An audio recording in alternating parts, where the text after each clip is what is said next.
Those results from last night mean we have the first two of our round of 16 matchups confirmed. Spain finished ahead of Portugal in Group B on goals scored, and they will take on hosts Russia on the 1st of July at Moscow's Luzhniki Stadium. Uruguay topped Group A courtesy a 3-0 sweep of Russia last evening, meaning they will face European champions Portugal on the 30th of June in Sochi. That could be a real physical contest. I'm going to start with the Spain-Morocco game. Actually, you can take your pick of both the games last night. Both were absolute crackers. But Eugene, I'll start with you. Spain got out of jail there. They got out of jail. They really did. Thanks to VAR. Very controversial, but I felt it was a goal. Yeah, I think they were very complacent, knowing that even if they lose, they would go through. But I think the lack of mental toughness, mental stability really had taken a toll on the team. Those are strong words from him. I haven't heard anyone talk about the Spanish team that way. Lack of mental toughness, complacent. I mean, they could have been hurt real bad. I mean, it's never really happened in the last few tournaments. You know, when you talk about last few tournaments, you're talking about the span of 4, 8, 12 years. I think starting 2008 when they won the European Championship. Correct. I mean, of course, we know what happened in the last World Cup. Of course, under two different coaches, Lopetegui and now Hierro's taken over. But, you know, they are showing extreme weaknesses defending. And it's not like them, you know, but are they in this transition period now? They got through the first two games. Second one sort of scraped a little bit, but now, interesting. Yes, and they were perhaps lucky in a sense. The referee was lenient because it's a very ill-tempered game. Both the games actually were ill-tempered, but Spain were lucky. What do you make of that? You play at the top level. You have a player coming in two-footed. Gerard Piqué, very, very lucky to stay on. That has to be a red card for me. If you're doing that, you're enjoying a player. His career is gone. So, a two-fair challenge. I mean, both of feet above. Always like coming on him like this. If he was single, yeah, but then, you know, sometimes big teams, referees. No, but where was VAR there? That's what something they should check. If they could check if Ronaldo flicked his elbow in the game against Iran, they could have checked that. Again, I think the best way to describe the VAR at the moment is a roller coaster. You know, it started reasonably slow, and you climb, and then bang, you hit the first drop, and there's decisions going everywhere. And then they start in the loop-to-loop, and that's quite consistent, and then bang, something else happens again. And of course, I think last night there was, you know, again, many incidents. There was a tackle on Iniesta's knee. It was a stamp.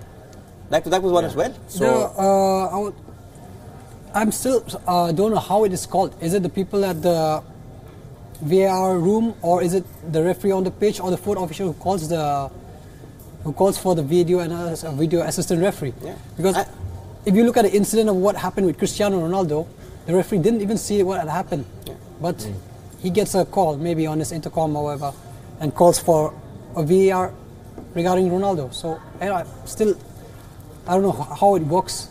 Need to find out.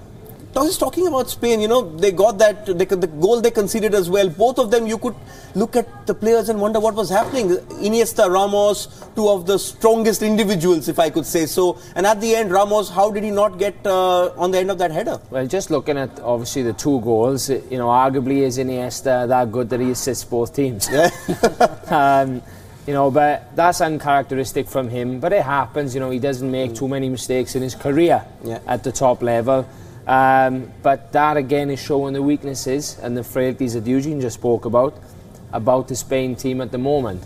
And then when you talk about the header, I mean, Sergio Ramos is a player, a defender that scored over 100 goals. Yeah. So he knows what's coming in his box.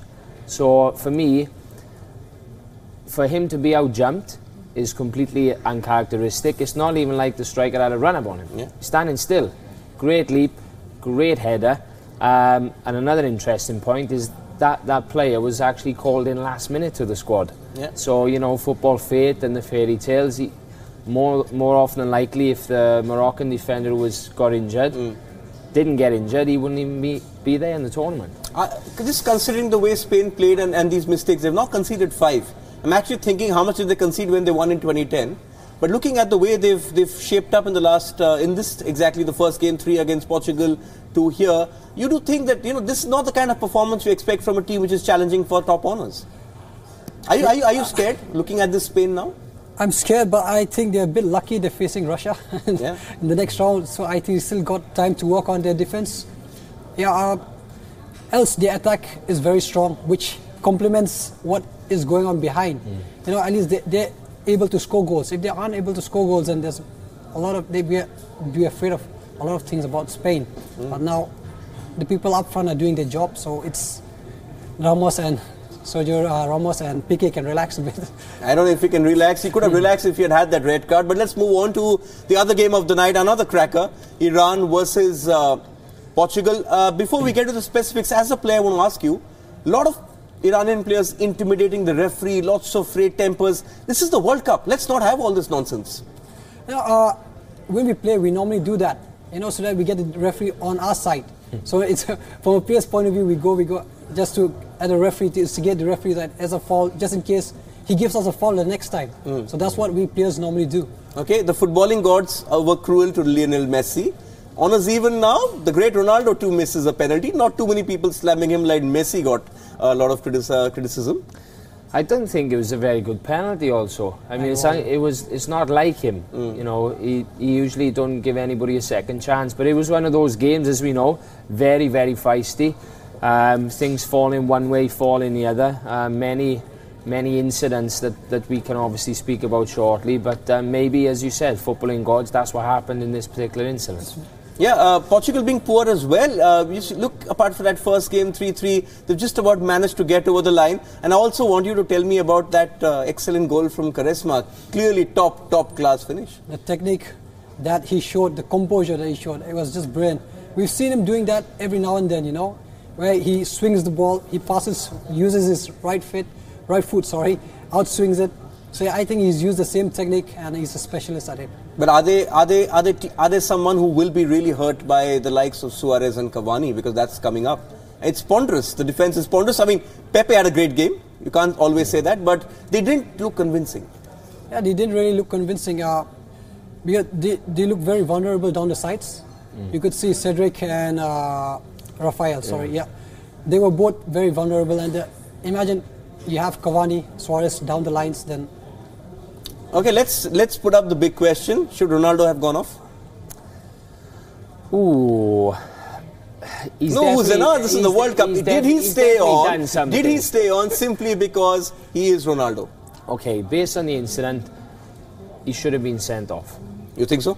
I think so. But it is also one of those incidents that is very balanced, because he doesn't throw his elbow, does he? He doesn't throw it, but he knows what he's doing. I would disagree with I don't think it would be a red. I felt that the Iran player was obstructing him from chasing the ball, deliberately obstructing him. All Ronaldo did was try to shove in offside. I didn't think that it was more of a high elbow. It was more of a running motion elbow. Okay, so that was the elbow. What about the handball at the end? Was that a penalty right at the end for you? Cedric, right at the end. Still, when you run or when you jump, your body comes into motion. You know, you don't jump like this. You jump like that, and it was unintentional. Yeah, but they reviewed it as well, and that's the point, isn't it? That, I mean, our defenders supposed to have their hands behind their backs. No, you can't jump, because naturally when you jump, as Eugene just said, you have to get leverage. But what I think from the penalties perspective is that I don't think it was a penalty, because he hasn't intentionally shifted his arm towards the ball. He knows it's there. You know where your dynamics of your body are. So this is where it comes when I say you see the Iran players keep going to the referee. So this is where it makes his mind up, like, okay, I haven't given them anything, so now I give him this penalty. Pressure. But that pressure perhaps could have seen Portugal get out of this World Cup if Iran had taken that last chance. It was that kind of a game.